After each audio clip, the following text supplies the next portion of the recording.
Hello, my name is Jessica Rotondo, and in this video, I will be showing you how to use my taxonomic identification key for bivalves at the Massachusetts Maritime Academy. To start, I headed out on the Massachusetts Maritime Academy docks out in Buzzards Bay.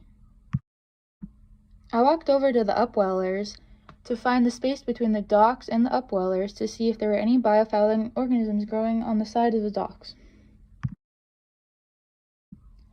On the side of the dock, I saw an arrangement of marine invertebrates which included sea squirts and bivalves.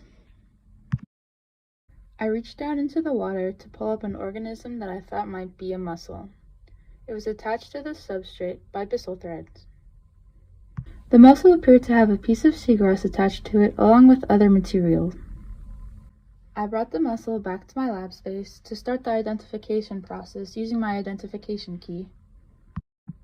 Alright, so to start, as earlier seen before, the mussel was attached to the dock using byssal threads. So therefore, it was attached to substrate by byssal threads, which checks off 1A. The shell shape was relatively symmetrical, which checks off 2A. The shell texture was smooth, which checks off 3B.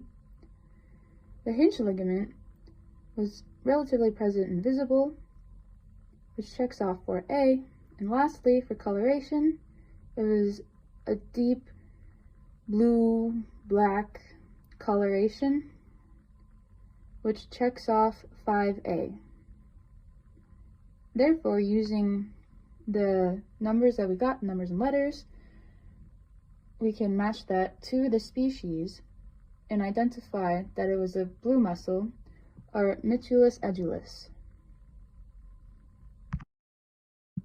You may also find other bivalves on campus, including the Atlantic ribbed mussel, also known as Modiolus demesis, the European flat oyster, or Ostrea edulis, the eastern oyster, also known as Crassostrea virginica, the common jingle shell, also known as Anomia simplex, or a saltwater clam that does not have a definitive common name, Heteronomia squamala.